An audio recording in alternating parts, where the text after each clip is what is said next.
What's up, everybody? Welcome back to the next episode in our Linkin Park song breakdown marathon that we've been doing all week. This has been a lot of fun. Today, we're talking about what is probably a contender for my favorite song on the album, the new album from Zero, just for those of you who don't know. Um, we are doing Overflow. Um, yeah, this song is like, it is definitely it's the sleeper hit of the album. You know, I know that I mentioned that Stained was like one of the sleeper hits. Stained is great, but this to me is like the standout, unique track. Like it is the I just have never quite heard a song like this. Um, I've heard similar songs. Like there's definitely songs that are like this, but I think this song just captures such a unique emotion, and I'm excited to talk about it. Yeah, I'm trying not to say too much because I want us to talk about it as we get into it. But yeah, we're talking about Overflow. It's gonna be a good episode. So yeah, let's just jump right in. We don't even need to. Let's get into it. So let's start the song right now. And of course, it seems Spotify is disconnected. Give me just 1 second. Let's restart that. All right, for real this time.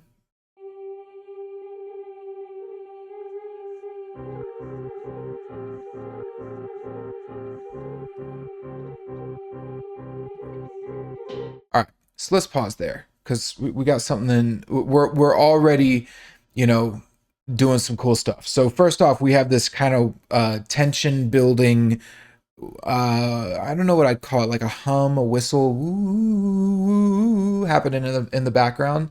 Uh, I think this is perfect for the way that this song. You know, it's a perfect lead in for this song because really, this song is like the epitome of tension building, right? It is just all tension until it's not, until it explodes. So yeah, just that little wavering sound. Sounds like that I've always thought are very interesting and kind of cool. I because they just automatically give like our brains, our human brains, like this feeling of unsettling. I don't know if there's a now for that. Like it makes us feel unsettled, right? That ooh, like so. Let's listen to that again and just think about that. Like, you know what it might be? It almost sounds. I'm trying to think like. So a lot of times when I'm listening to music, I try to think like, is this part working? Like, why does this work for our brains? Because we have brains that are designed by evolution to react to different sounds in different ways. That's why loud sounds, surprise us and make us jump.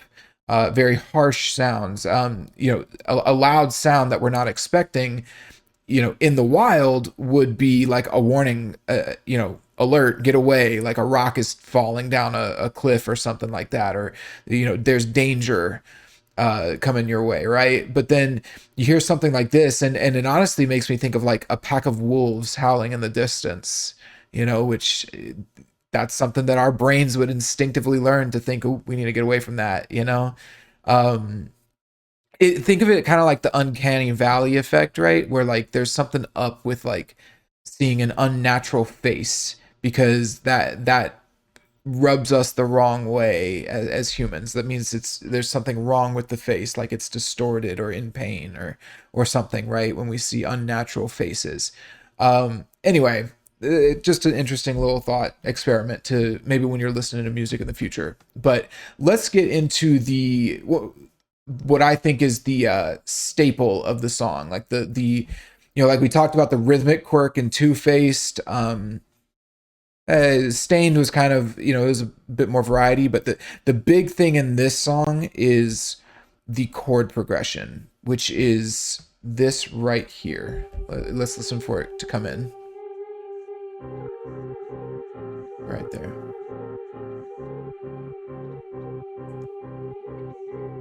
So that's your chord progression, and that, for the most part, plays throughout the entire song.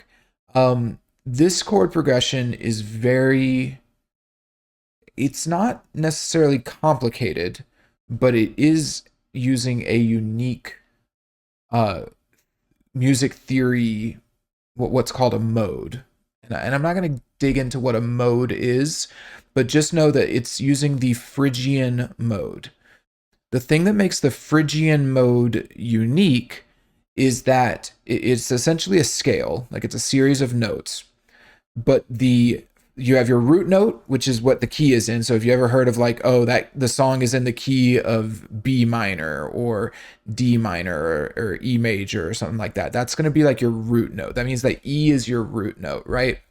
But what makes the Phrygian mode unique from just about every other mode is that the second note in the scale, so after your first note, your second note in the scale that you would play is actually a half step above the first note, which means, for those of you who don't know, I'm talking as I'm going to assume that y'all don't know all of this theory. And if you do, still, just bear with me for a second while I explain. Uh, music is the notes are separated by what are called half steps. So when you hear about like, oh, there's 12 musical notes, that means that there's 12 half steps. Like to get from A to A sharp is a half step. Then you go from A sharp to B, that's another half step.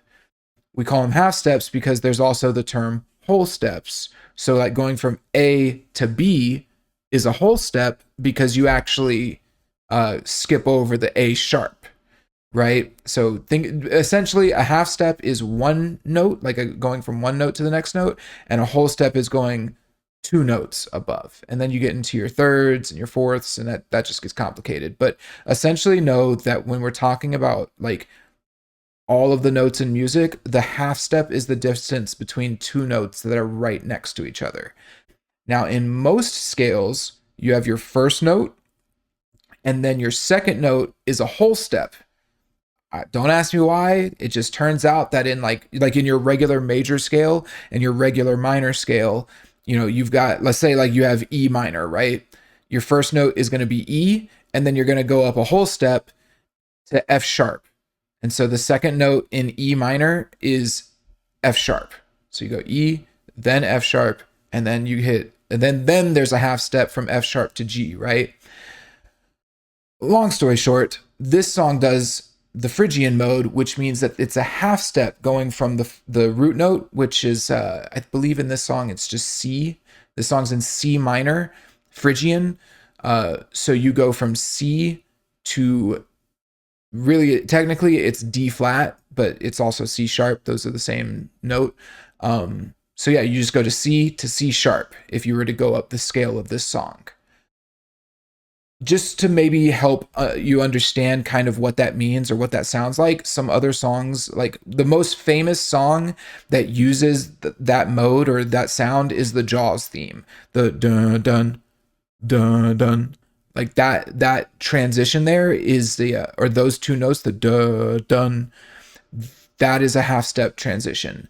A half step, and what makes that so significant is that that's a very tension filled note change, right? Like it doesn't have like a major or minor quality to it. It sounds very tense. It's just dun dun dun dun dun dun dun dun. Another good song would be like "Walk" by Pantera, like dun dun dun dun dun dun dun dun. That's just going like, starting on your root note, which is D, up to that E flat, dun dun dun dun dun dun dun. It's very similar to the Jaws theme, which is like dun dun dun dun. I know that. Anyway, all I want to drive home is that this song is using a very interesting mode that most pop songs, or I wouldn't say this is pop, but like most songs don't use outside of like the heavy, like super heavy metal and like heavy orchestrated song or like heavy orchestra. So for them to use it here, but not necessarily to use it they don't use it in a heavy way, at least not until the end. They actually use it to create tension and apathy and give it this unsettling sound. It's very cool. It's a really cool, unorthodox use of the Phrygian mode. So there you go. That's what it is. It's basically using a mode that has the second note a half step above the root note. And so you can actually hear it in the chord progression. So the chord progression goes, well, here, listen to this little synth because the synth is playing the chord progression. Sorry. Dun, dun, dun, dun, dun, dun, dun, dun, dun, dun, dun. It's the lower note.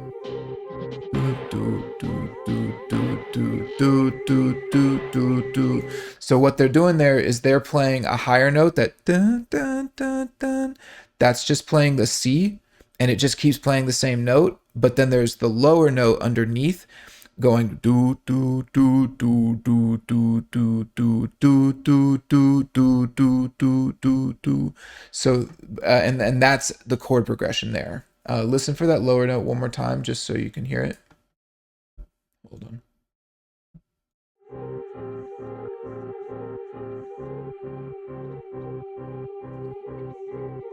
So just so you understand what that chord progression is, it's playing the root note first, like, and I'm talking about the low notes this time. It's playing C, do do do do do, and it goes down to a B, do do do do do do do do, and then it jumps up to a C sharp or a D flat. However, technically it should be D flat, but I'm gonna say C sharp so that you understand that it's the note that's a half step above C.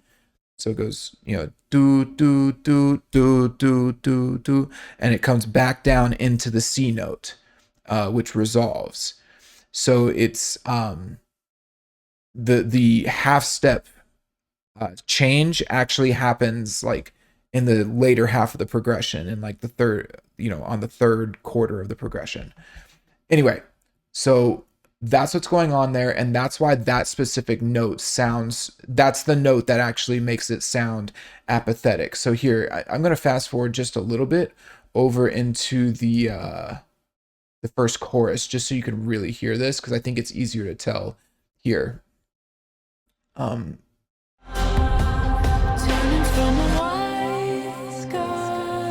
that part sounds normal. Like that's kind of what you would normally hear in most songs, because that's a pretty normal progression going from like your root note down to the next note below it, which in this case is the B note, going from C to B. It's the next note where things sound weird and gives it that weird tonality.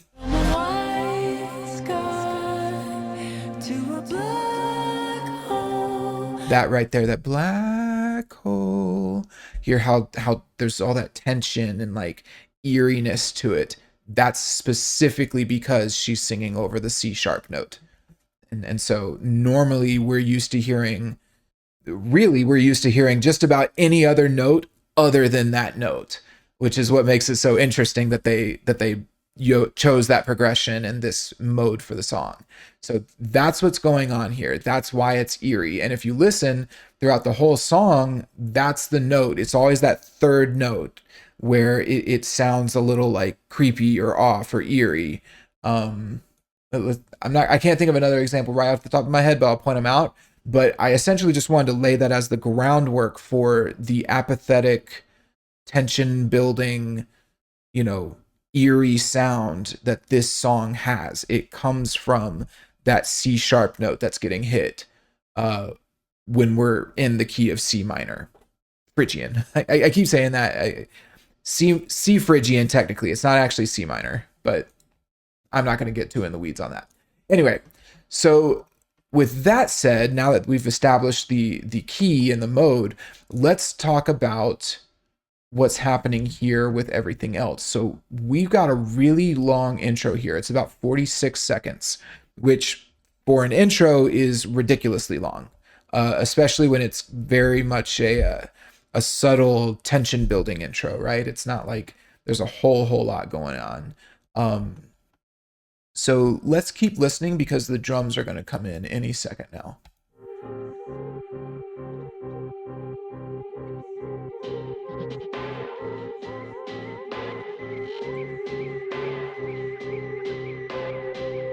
All right, so we get three elements that just came in. The first one is the drums. Now, if you listen very closely, you'll hear that the drums, obviously the drums have a filter on them that make them sound a little distant, but they come in on the right ear, in the right speaker, and then they slowly move to the left, and then they move towards the middle, and they stay in the middle of the stereo spectrum until the song starts. And even when the song starts, they stay in the middle. So, but I think it's just a really cool little touch to make them start on one ear, like in your right ear, and then move over to the left ear. The drums are also glitched, which I think is really cool. You don't typically hear that. You hear it on like vocals and guitars and stuff, but the drums are usually not messed around in that way. So you can hear like little like drum on some of the beats. Take another listen. Like that, you hear that little flutter. Take one more listen. Right there. So yeah, cool stuff. Then the second element we get is that little whistle synth that I can't go that high, but it's like a kind of hovering above the drums. Listen for it to come in. Right there.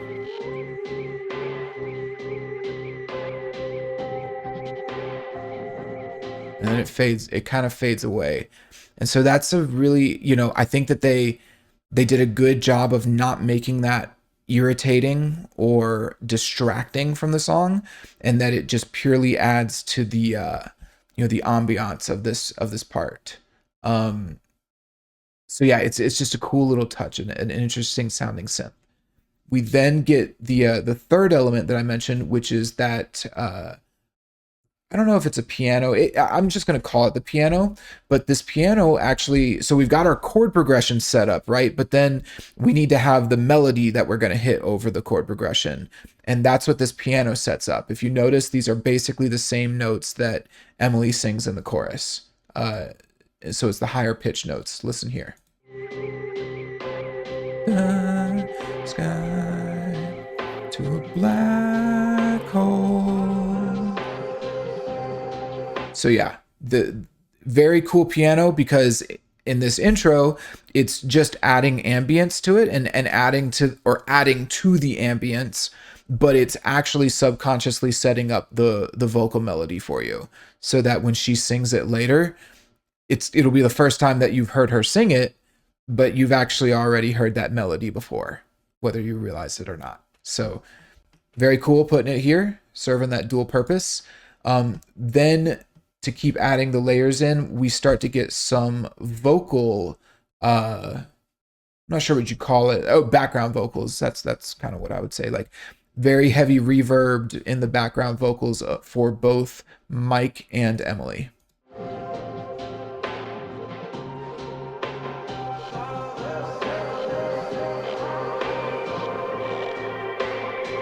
So we got the, it's all the same to me, and then the we're all dressed up for a riot, and then lastly, Emily singing "I keep on filling it up." So yeah, all of those kind of combining to give this ambience. It's something fun that I think doesn't get done enough, is taking the vocals like this and really kind of eating them up or cutting them up and shredding them and sticking them in various spots. One of my favorite examples of this is that, I gotta throw in an Avenged Sevenfold reference. The end of Scream. In fact, I'm just gonna pull that up real quick. I think that's a kind of a cool song to use as an example here. Yeah, you can just take your vocal melodies and put them in different spots. So here. Hear that lost control.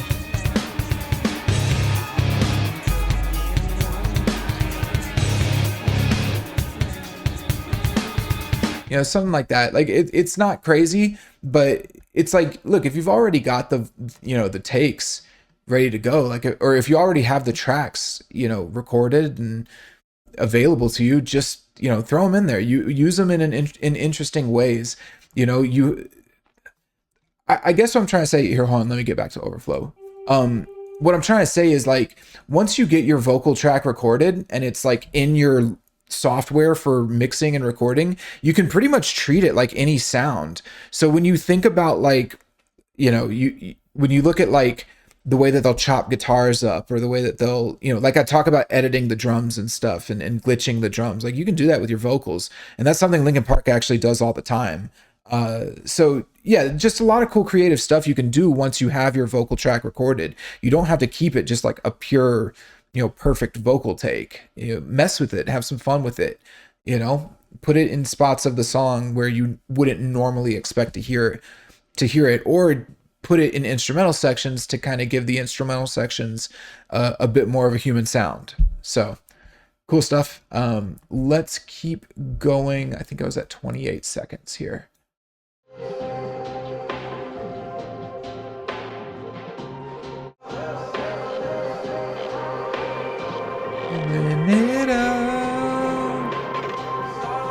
You're getting more intense glitch sounds there. You hear that little like descending Mario thing right there.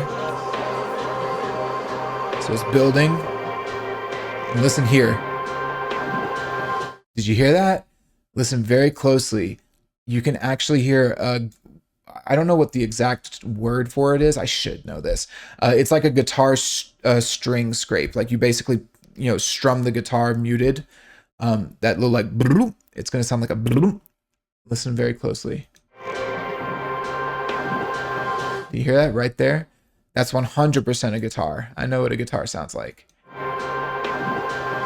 We're all just a four.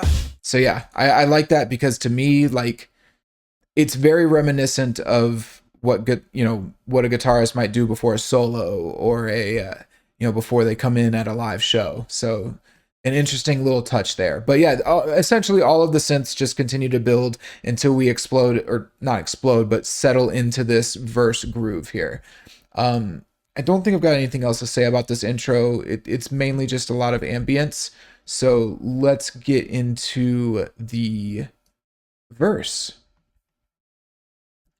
Hold on 1 second. There we go. We're all just a for a riot, catching fire, fighting fire.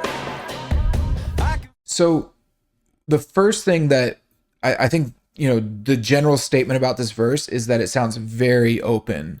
A lot of apocalyptic imagery in this song. This song actually makes me think a lot about Radioactive by Imagine Dragons.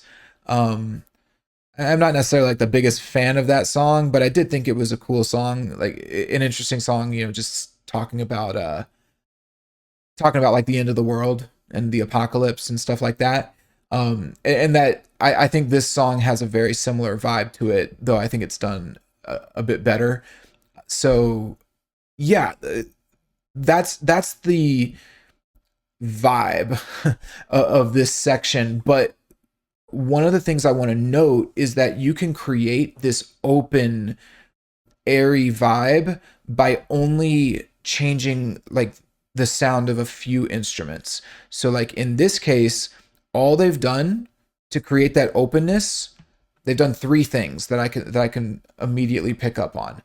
They have started this section off with a very big like bass sweep sound, like whoosh, boom, which just immediately sets up, like that just kind of opens the section up. The second thing they've done is they've applied delay to Mike's vocals when he sings the long notes, or not the long notes, when he ends the line and the note rings out. It's like, we're all dressed up for a riot, da, da, da, da, da. And it's kind of this fast delay too, like an echo delay. And then the third thing they've done is add a ton of reverb to the snare. So the snare is just huge. So listen for those three elements as we come into this part. So that it starts with a big bass sweep. The snare drum has a ton of reverb. And then his vocals have like that fast echo delay. Sorry. We're all just a for a riot, catching fire, fighting. Listen to that snare. I can feel the pressure coming. All right. So now that we've established those things, I mean, the bass hit at the beginning it's a one-time thing, but really we just have a lot of reverb on the snare and delay on the vocals. Now let's pay attention to the other elements of the song, because this is where I think things get really interesting. In the right ear, you'll hear the synth that was playing at the beginning, that don't don't. There is no reverb or delay on that. It's actually very flat and very present in your ear. It sounds very close up. Then, well, let's just start with that, because I think that's the most interesting part here. Just a fire.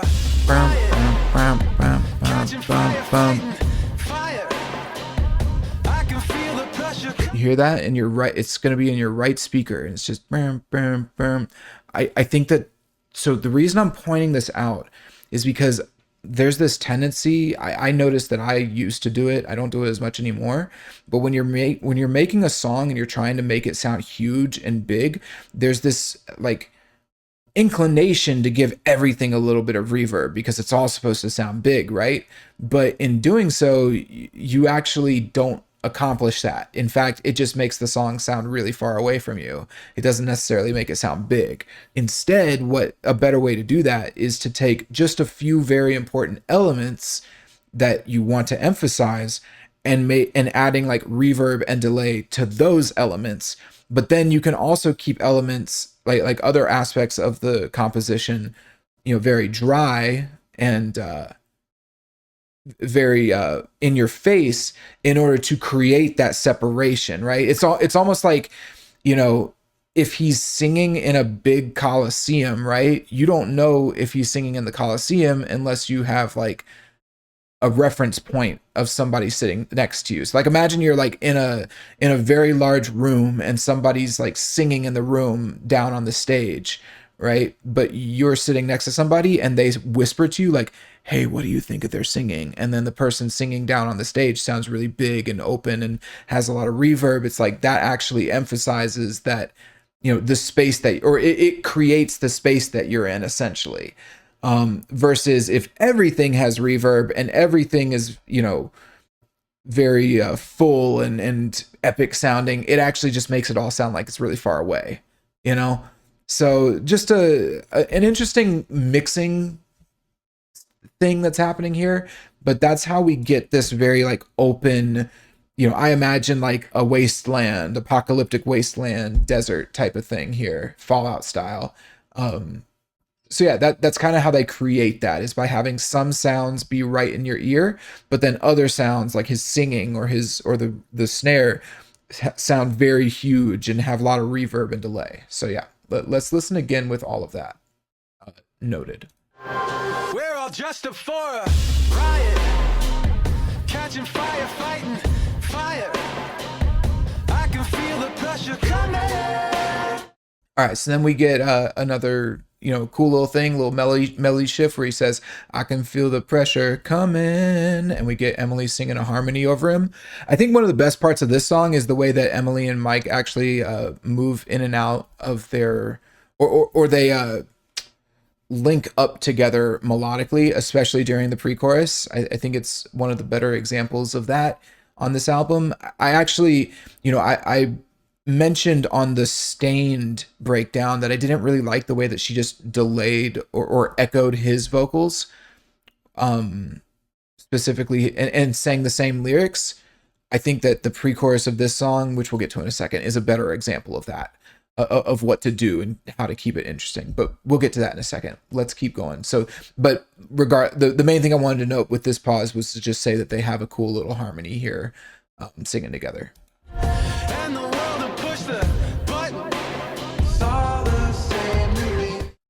So yeah, I think that's about it for the verses. Let me listen one more time. Catching fire, fighting fire. I can feel the pressure. Yeah, they've actually got a very open sounding kick as well, which gives it a little more boom, which is cool, like that boom boom boom. A lot of times the kick is very dry, but they have added just a little bit of reverb to the kick, which is a very cool creative decision. Not much though, not as much as the snare and the vocals. Just before y'all call me out on that, um, but just enough to make it boom a little bit. Catching fire, fighting fire. Boom, boom, boom. You hear that? And there's some slight synths in the background, but really that's about it. You know, keep it simple, stupid. If you want a big open part, you actually have to make it big and open. You can't fill it with a whole bunch of sounds. You know, so not too much to talk about. It's just a cool section. Um, Musically speaking, I think that's about it. But let's talk about Mike real quick. So he's got a really modern sound to this. I wish I could think of who he reminds me of, because he is rapping like a or singing like an artist that I know, but I just can't put my finger on it. Um, but regardless, it's definitely not how we would typically hear Mike. It's not something that, or it's not a style of singing that I think we typically hear from him. So yeah, this more, it's a little more loose, a little more, I don't know what you know, it's got a little more bravado to it. Like, we're all dressed up for a riot. I'm not sure what exactly that is, like on a technical level, but there is this kind of carelessness to the singing, or to the vocal performance that I like. It's cool. Lyrically, we're so here's the lyrics. We're all dressed up for a riot, catching fire, fighting fire. I can feel the pressure coming in the world and push the button. So yeah, this song lyrically, it so it's very open-ended on a lyrical level, but I think what it's capturing is this dual nature of apathy. And so I want you to think about like when you were a teenager and you started to, you started to kind of become numb to some of the things around you as you become more emotionally aware and mature. You age out, you reach adolescence, you age out of your youth.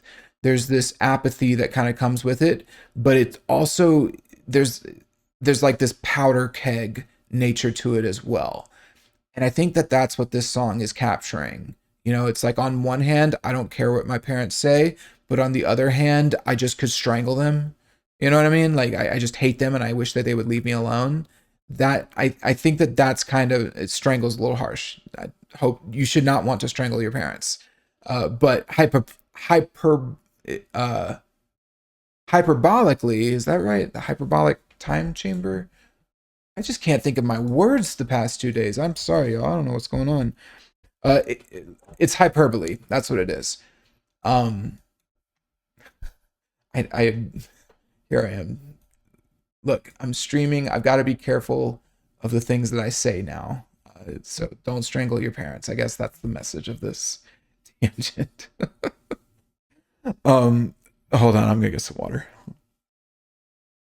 All right. So yeah, it's capturing this dualistic nature of apathy, especially when it's like apathy towards chaos and craziness in your life, or like maybe they don't even specify what exactly it is, but there's this element of like, you know, I'm numb to this chaos. Let the world end. Like, I don't care. But then there's this powder keg element to it.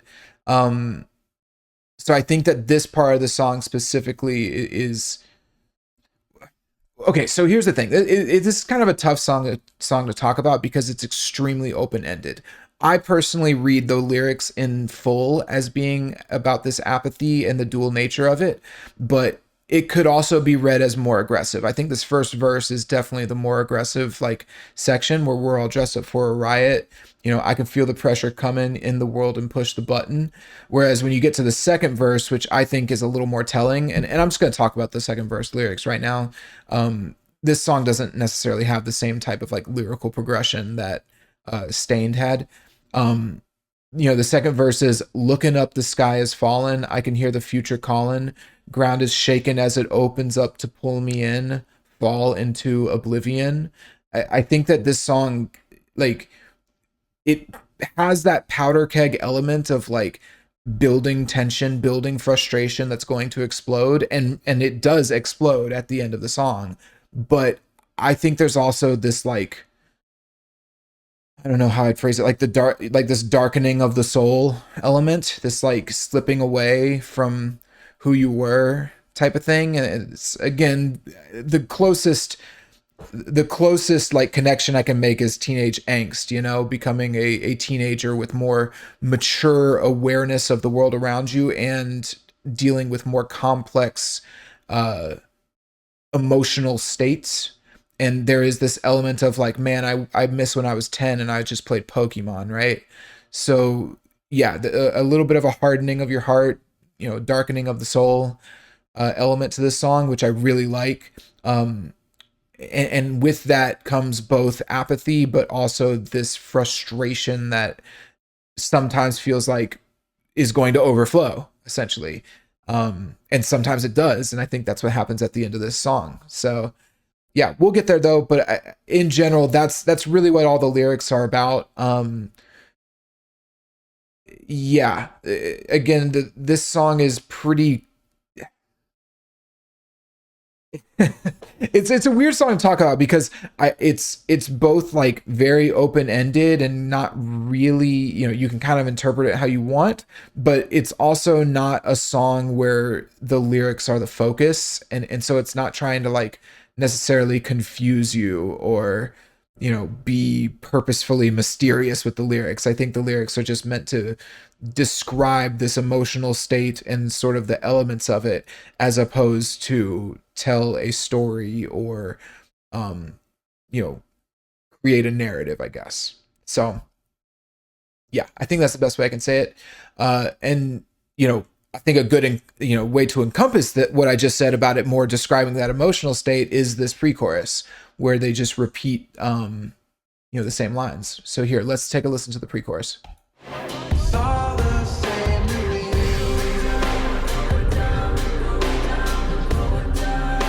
It's all the same to me.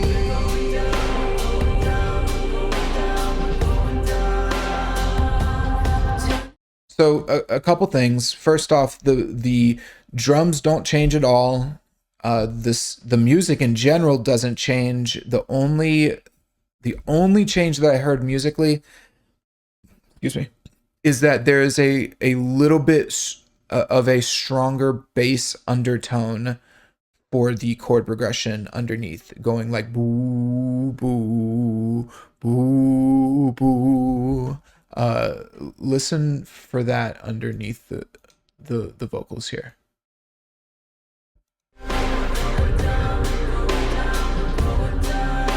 It's all the It's very same to subtle. me.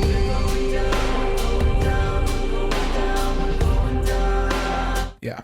So, and it actually might have even sounded like they changed that chord progression just a little bit, but I could be off.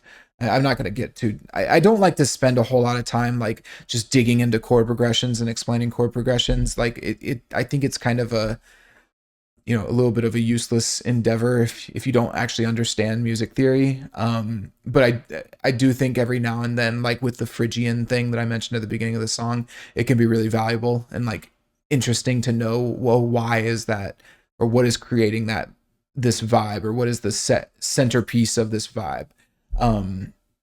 So yeah, I just think that's cool. But in terms of just like breaking down every single chord progression and like explaining all of the major and minor keys and notes and all of that, it's a little bit.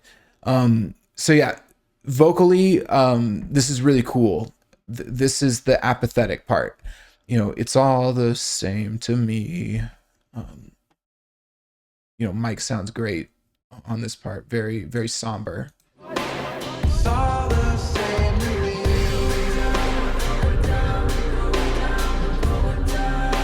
It's all So the we're going downs. I'll say this. Uh, she was maybe one repetition away from me getting frustrated with it the first time I heard this song. I really am not a big fan of stuff like this where they just say the same thing over and over and over again. It's got to be a very specific scenario and it has to really work and have a purpose. I think that they got it just right here, but I do want to note, like, just for the songwriters out there who are thinking about doing something like this, if they had kept going with it, like we're going down, we're going down, we're going down, we're going down, we're going down, I just that one extra one takes it over the edge in my mind. So just be really careful if you're going to say the same thing over and over again, because it's a quick way. Like you're playing with fire in terms of like keeping the listener interested. But luckily, they did it just the right amount of repetitions, in my opinion, and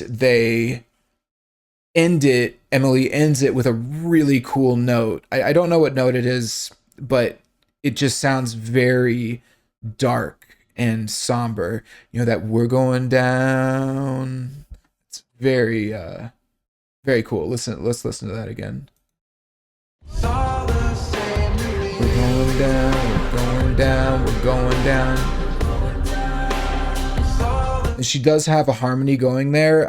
If I had to guess, I believe it's a fourth harmony because it sounds like fourth and fifth harmonies typically have that Egyptian sound, and that's what she's got here. It has that like tonality to it, very neutral. Whereas like a third or a sixth harmony has more emotion to it because those are the harmonies that determine whether or not something is major key or minor key, or major or minor, not necessarily major key or minor key, but just major or minor. Comes from the third and the sixth harmonies, whereas the fourth and the fifth harmonies are a little more neutral. So if I had to guess, that's a fourth or a fifth harmony. Um, Regardless, it's a very cool note to hit, and it really just hammers in that like neutral, apathetic sound, which leads us into the chorus. Actually, wait, before we get into the chorus, um, she has some other vocal layers that happen here. Yeah. same to me. Yeah, so she does a high harmony of "It's all the same to me" with Mike, but then she holds that falsetto note out. It's like a really high, like a e e. It's all the same to me. Um, yeah, listen for that. Sorry, right here. It's all the same to me.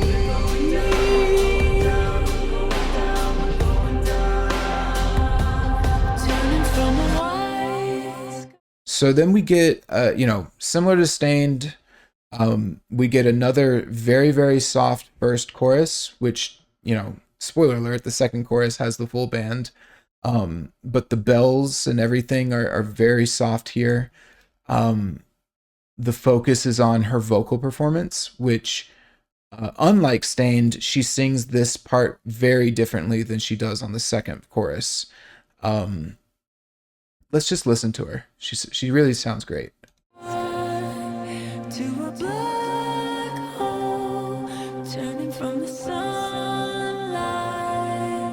to a shadow. So let's just pause it there. Oh, I accidentally skipped.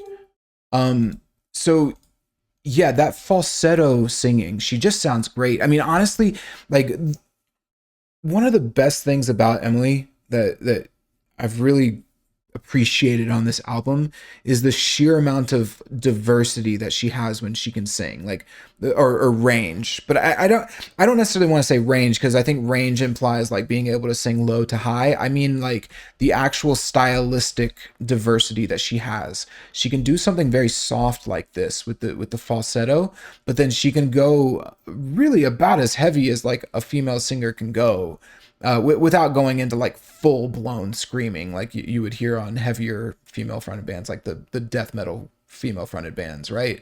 But in general, like she goes extremely heavy for a female singer, but she can do all of the soft stuff and everything in between just as well. It's extremely impressive. Like there's got to be some appreciation thrown her way for that because it's fantastic. Um, and that performance, and it's just very haunting. I hate that word, actually. I'm sorry, I just said that. I hate that. It's a haunting performance.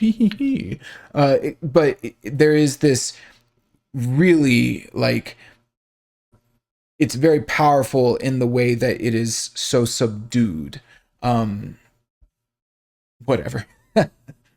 Anyway, here we go. Let's listen to the second half of the chorus. That's the pre-chorus. I do want to note this is also a pretty long chorus as well. It's like 30 seconds.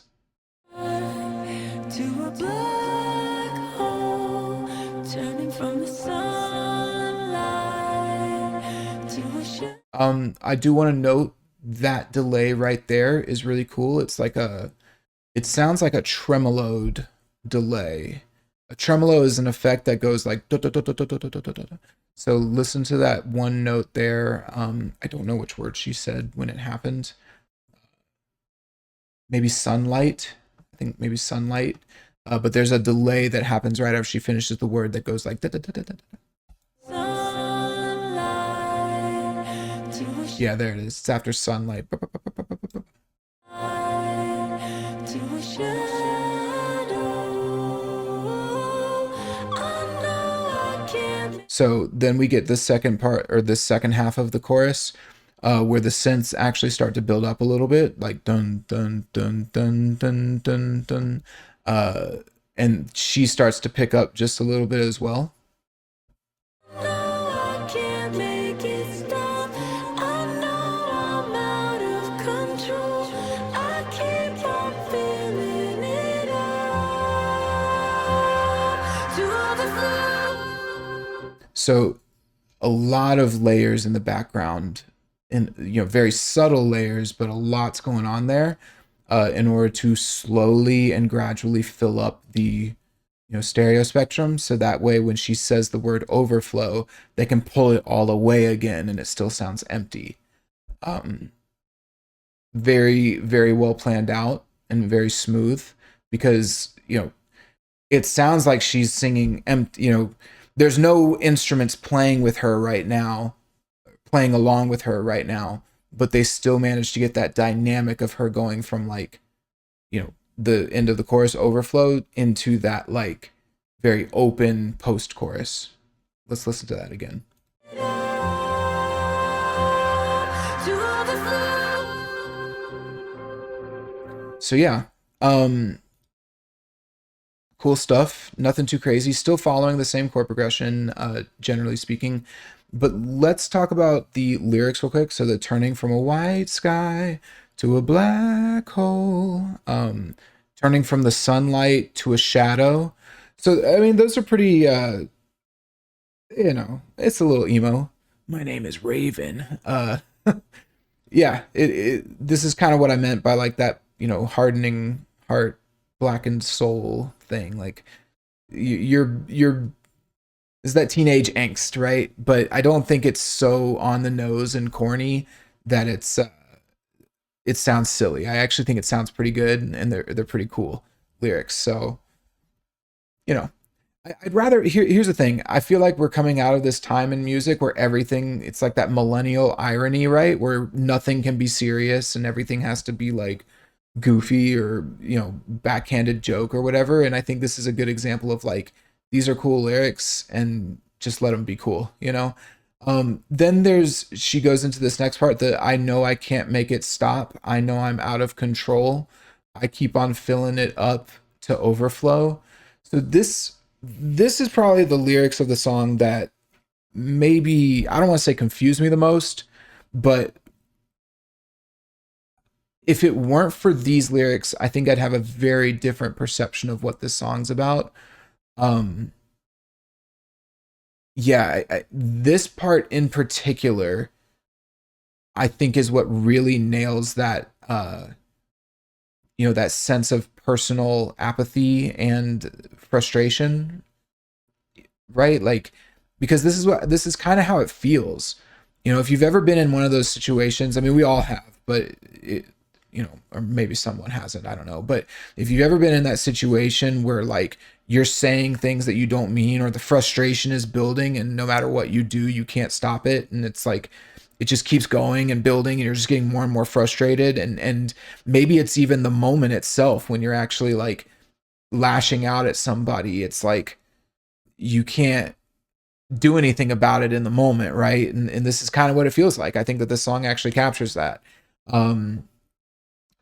That sense, and it can even be so that line specifically, the line that really sticks out to me is I know I'm out of control, because I think that can have a dual meaning. On one hand, it can mean like the situations and the circumstances that are happening to you are outside of your control.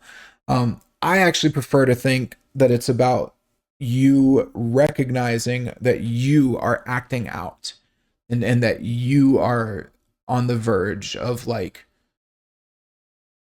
losing yourself a little bit, or doing things that you wouldn't normally do. I think that's just a more interesting interpretation, but I think they purposefully leave it a little open-ended, or open to having the dual meaning. Um, so yeah, I just think that that line in particular adds a really interesting like self-aware element, which is often very true.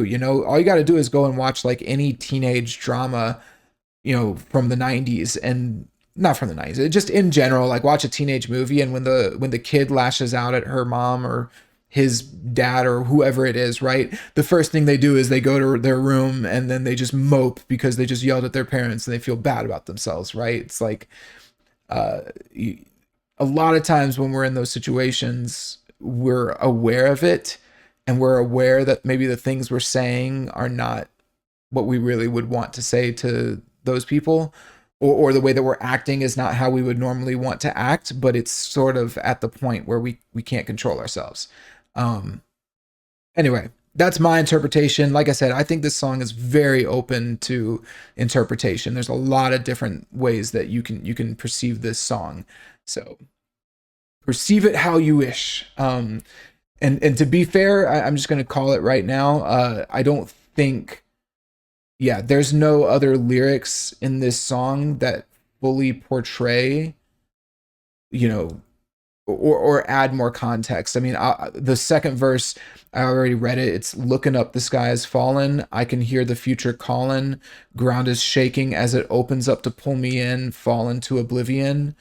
Again, I don't think that those are necessarily clarifying lyrics. They're still just more of expository, and adding to the vibe and the nature of it. I think that's just portraying the, like I said, portraying the apathetic side, as opposed to the, quote unquote powder keg side of this song.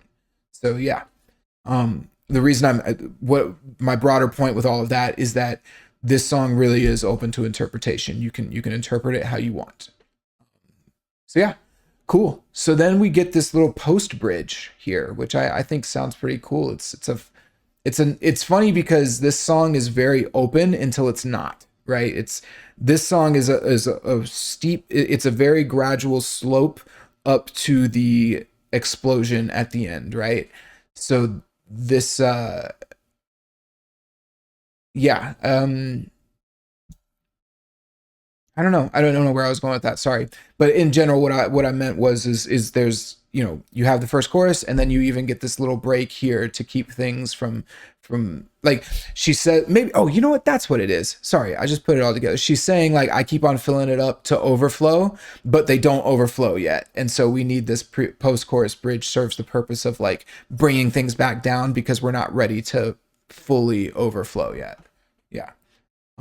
Purposeful songwriting, everybody. It's a hell of a thing, because then you can actually like figure out why people did things, and piece it together. So because they could have just gone straight into the verse, but I think that they purposefully wanted to have a little break there, so that way it doesn't feel like the song has started to overflow yet. Like, we're not, like, almost like a little way of telling the listener like, hey, we're not there yet, but we're gonna be, wait until the next chorus, right? So here, let's listen to this post chorus bridge. I keep on filling it up to overflow. Right here. Just a couple seconds to breathe, relax. Looking up, the sky is falling. I can hear the future. So yeah, we come back in with the second verse. I've already read through the lyrics, so we're not going to spend too much time on that. I do want to note, it does, let me confirm, but I believe that there is a heavy synth playing the bass notes throughout this. Fighting fire. I can feel the pressure. Okay, so that's the first verse, and then here's the second verse. Sky is falling.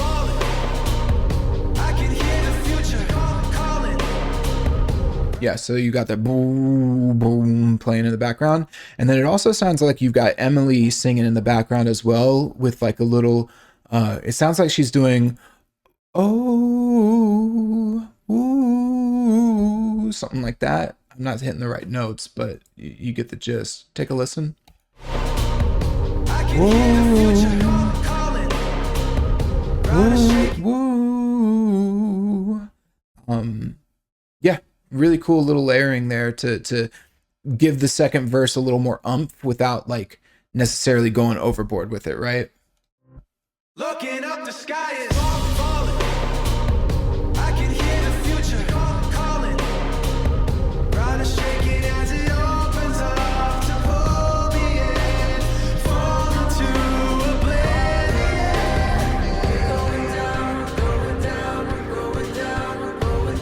So then we get this second pre-chorus here, and this pre-chorus, funnily enough, similar to Stained as well, the drums come out. They took the drums out, sorry, they don't come out, but the drums change. So whereas in the first pre-chorus the drums stayed the same as the verse, this time they are actually playing kind of an interesting little percussive beat. So you have the kick drum. Hold on, let me make sure.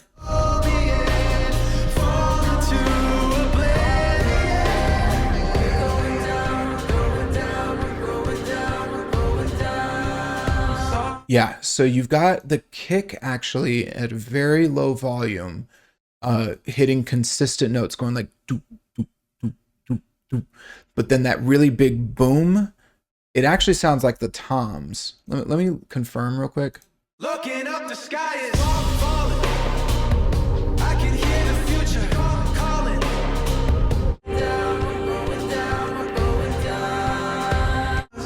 So this is where it gets a little confusing because I do hear like a percussive hit. It might be a bass or a bass synth or just some type of layer. Listen just in the middle of the stereo spectrum, you'll hear like a thud going doop, doop, doop, doop. Right here.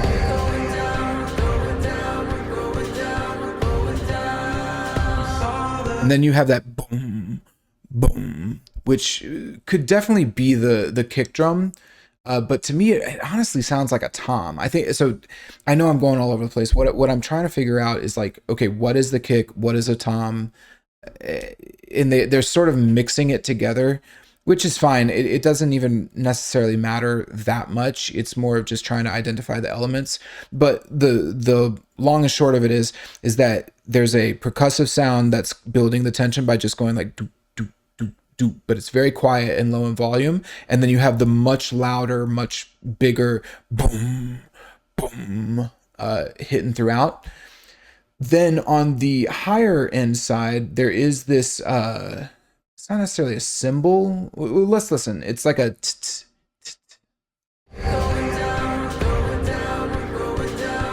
like in your, it's going to be in the left ear. It is definitely a cymbal, but it almost sounds like an Asian cymbal. Like I say that because there's like world instruments in Logic that you can pick, and it sounds like a percussive, like a Japanese percussive sound that I use on some songs that I've made. But yeah, it's just like a clanking, like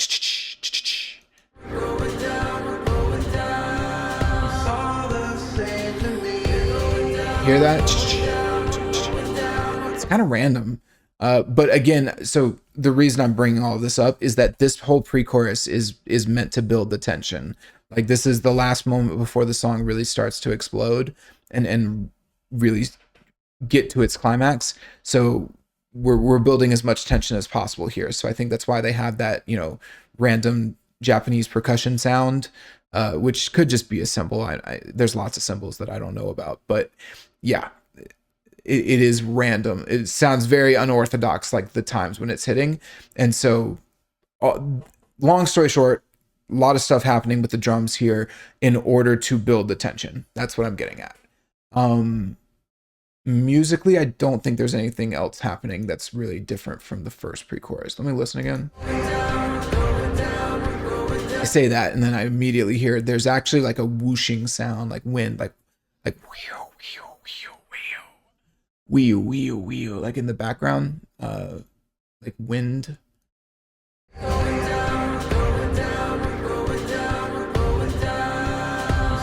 the same to me.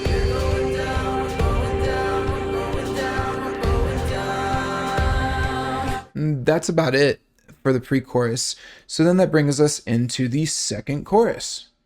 Turning from the white sky to a black hole. So yeah, obviously much stronger.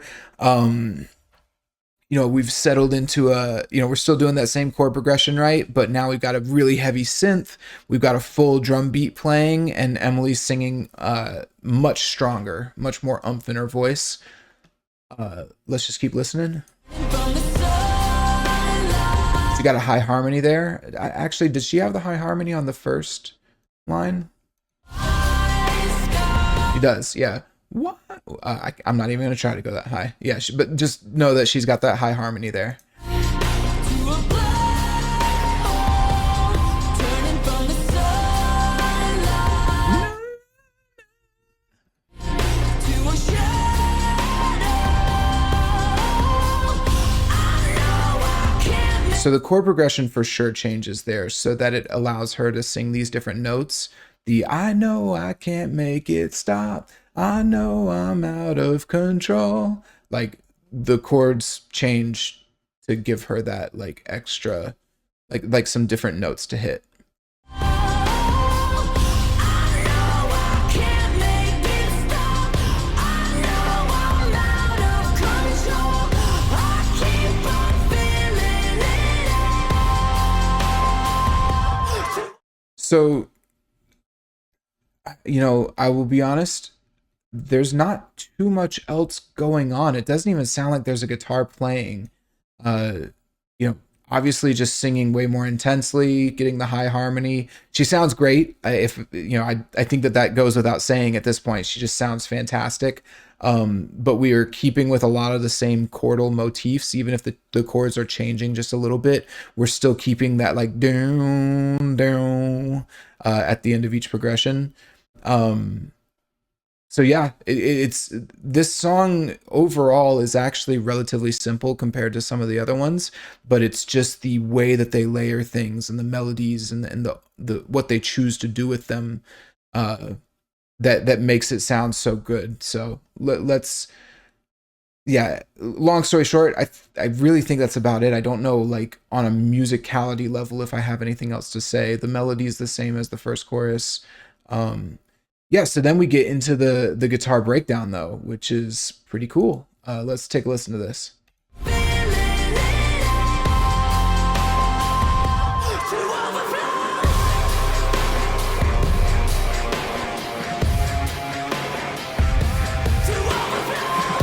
So yeah, this is the metaphorical explosion of the song. I love that glitch into the guitars. Like that's such a Linkin Park thing to do. Linkin Park isn't necessarily known for having like guitar solos or, big guitar moments like this.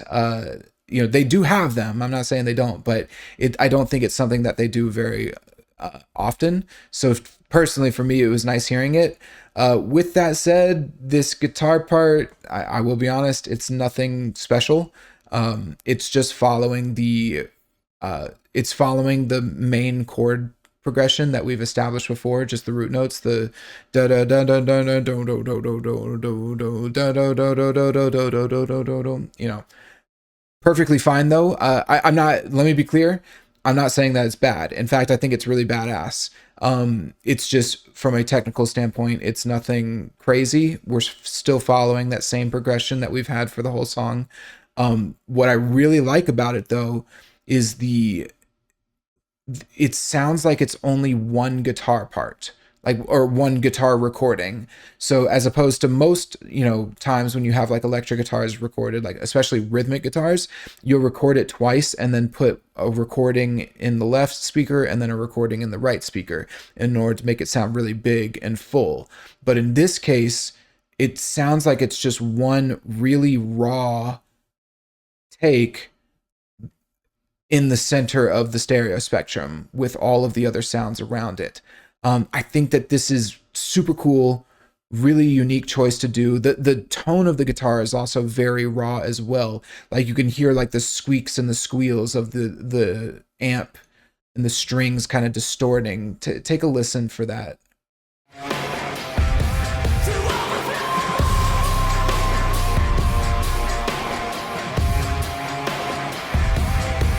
Like it's not a perfect recording, right? It's not a perfect take, and that's kind of the point. It's this like it's very raw and it's heavy, but not in the sense of like, you know, like what you would think of when you think of like Metallica heavy. It's more of like a punk heaviness, which is pretty cool. Linkin Park does that sometimes. A lot of times I'm not the biggest fan, but I actually really like it here. The point I'm making, I guess, is that they could have overproduced this guitar part. They could have really gone overboard trying to make like, oh yeah, this is the explosion, this is the overflow. Like they could have overdone it, right? But they actually were pretty restrained with how they approached this section. And again, something that Linkin Park are just masters of is just making like a small change or just adding one little building block to the mix in order to, you know, make a big impact. So yeah, all of the music sounds pretty much exactly the same as what we had in the chorus. In fact, let me confirm it.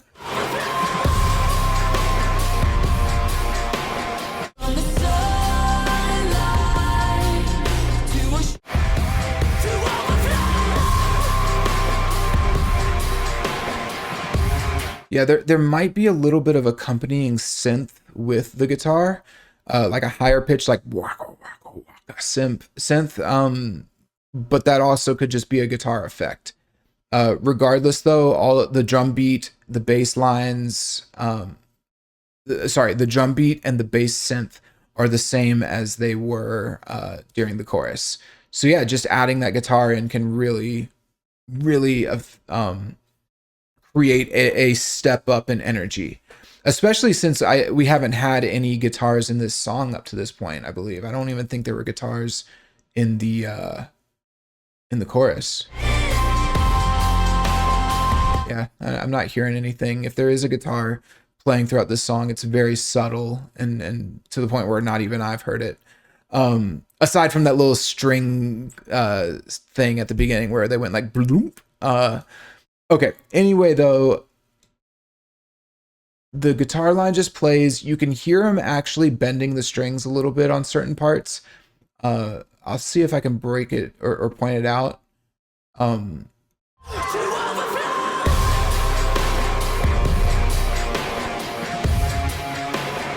Right there.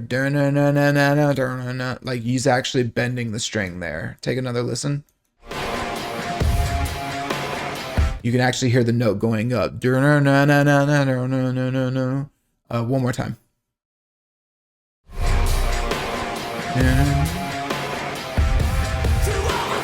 So then he starts doing more frequent string bends and faster string bends here. So listen very closely to the guitar and listen to how the notes will fluctuate and change.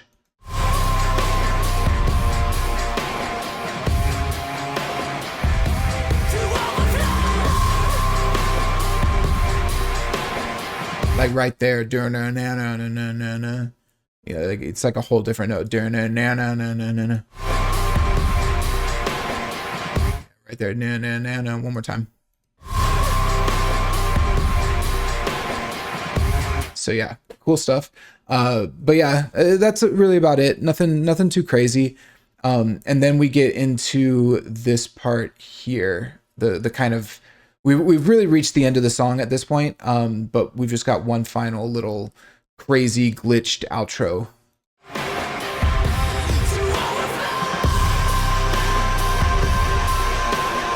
With which Emily's vocals lead into, because I don't think she's actually holding this note out. I think it's actually being glitched in repetition to make it sound like she's holding it out. Maybe not. Maybe I'm wrong.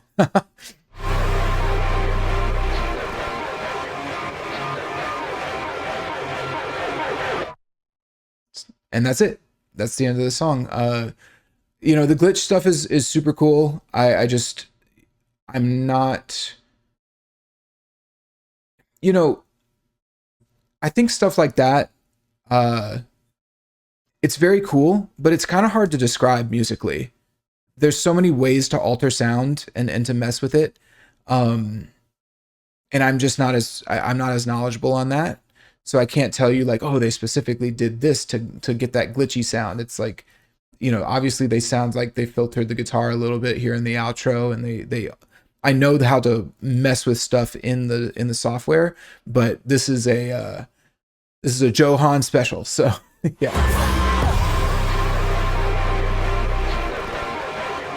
Yeah, they're taking like the same recording and just warping it and playing it, in repetition, work, in order to match the guitar playing. So yeah, um, not too much else to say about it. I think we just end with a couple sound effects,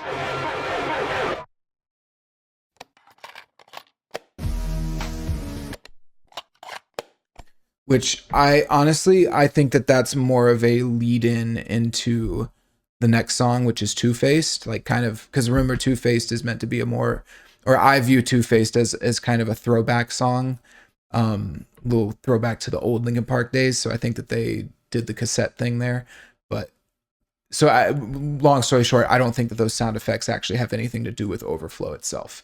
Um, so yeah, that's it. We've reached the end of the song. It's funny. Like I love this song, but it is kind of a perfect, not perfect. It's like a very great example of like keeping things simple and like how to create a vibe while still having like a point to the song, and like it's not just like, oh, we did something that sounded cool and we just played it for 4 minutes. It's like, no, the song has it has this flow to it, and it does have an end point that we're building to, but it is more of a quote unquote vibe song, uh as everybody you know likes to point out to me with the word. No, I'm joking. Whew, it's been a long week, everybody, but cool. So yeah, I think looking at this song from a top down perspective, I think it's a really great example, like coming back to the theme, right, of this this apathy, or this, I know I've said it like 4 times, but like this, the soul, my soul's black, it, it I think it's the song musically lends itself to that by being this slow progression from apathy and just this neutrality about things, like almost a numbness to things, to eventually like this raw explosion of energy, right? So it's a very seamless, very smooth transition, but it's done very purposefully. Um, and I think just that idea of like overflowing is very interesting. Especially on like the first chorus, where it almost sounds like they're gonna overflow, and then like, no, not yet, not yet, we're not overflowing yet. But then when it does overflow, the guitars come in and it's all heavy and dark and shit. So yeah, it's not the, I don't think that this song is like a masterpiece or like, changing the universe of music, right? But it is a very unique song, and it's got a unique tone to it, which I think is emphasized by that Phrygian mode thing that I was talking about. Um, so yeah, all around, I do think it's the most unique song on the album. I will say that. I think all of the other songs kind of fall into, I wouldn't say like standard Linkin Park sound, but definitely more of like standard songwriting uh structures and topics, right? Whereas this, I think, is just it's very creative and very unique all around. So cool. Well, I think we've covered everything. Let me just take a quick look in my notes, but I'm pretty sure I covered it all. Yeah.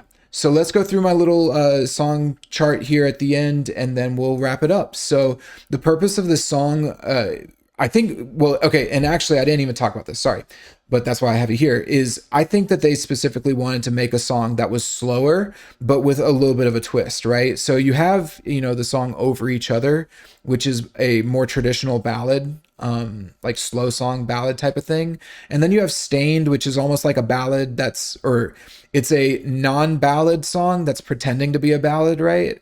But this song, they wanted something that was definitely a little bit slower, more somber, like, especially coming from what's before this? Is it Casualty? I know Two Faced is after it. Yeah, Casualty's before it, and Two Faced is after it. So kind of in between those two relatively heavy songs, getting a little bit of a change of pace, but they did it with like a twist, right? So it's not like a full on ballad. It's more of this like tense build up with the eventual explosion. But it's cool. Yeah, so it still fits that like slower song aesthetic. Um, so yeah, I think that's what they were aiming for with this song. Genre wise, hold on one second. This is definitely like rock, alternative rock. Like I said, kind of reminiscent of Imagine Dragons, just like a darker, better version of Imagine Dragons. Um, Structurally, it's actually using what is quickly becoming a very popular song structure format, which is just the verse, pre-chorus, chorus, verse, pre-chorus, chorus. You know, shout out to Woman's World. Nah, but I think that this song does it with a purpose, right? Of like the eventual explosion at the end. I don't think it would make sense for you to explode with the second chorus and get that big part coming in and then go back to the chorus, right? Like thematically, it doesn't make sense. You already overflowed. So it in this song, I think they used that structure to the uh, to their advantage. Um, Compositionally, the song uses essentially the same progression throughout it, but a chord progression, but it's a very interesting chord progression and kind of a tough one to write this type of song around. So props to them for making it work. And just by moving layers and adding like different melodies and different components to it and switching up the drum beat and all of that, cool stuff that we've been talking about with all the other songs, we are able to just get an awesome, an awesome environment, an awesome like, uh, ambient sound throughout the whole song. So very cool composition. Mix wise, it's perfect. There's no issues with the mix. The guitar sounds great. It's super raw and distorted. All of the synths and the layers and the vocals are mixed perfectly. I really have no complaints about any of it.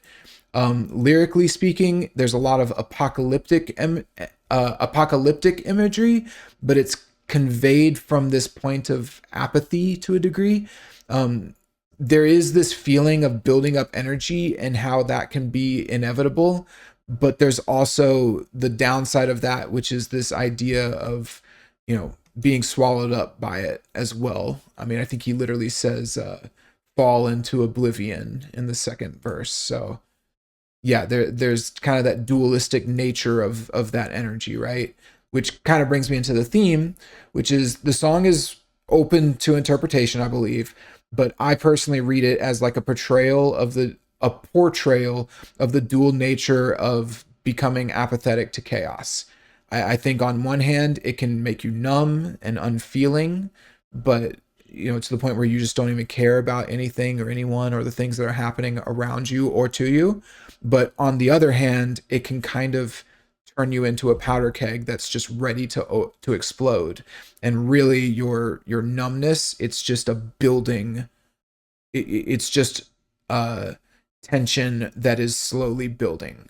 So yeah, that those two sides of it, the explosion and the apathy, I think this song captures both of them really well and merges them really well in a way that feels very natural and human. So I have a lot of appreciation for that. It's definitely a unique feeling to capture. So yeah, final verdict. I think it's the most unique song in the album, and I think it's a really cool song. It's got a nice vibe to it, and but it's a vibe with a purpose. and it's got something to say and it's got something to portray, and it does it great. So yeah, I really love this song. It's a standout track. So hope you all enjoyed. I hope that there's like a niche audience of people who want to hear more about this song and who hopefully enjoyed this episode. So yeah, I think that that's about it. So that's another one bites the dust. Don't worry. I think we're gonna at least do Casualty, and then I might do one or two more. I mean, I don't know. Fuck it. I might just do the whole album. I'm kind of on a roll right now, but we will see. So yeah, hope you enjoyed the episode. Thank you for listening, and stay tuned for the next one. Wale.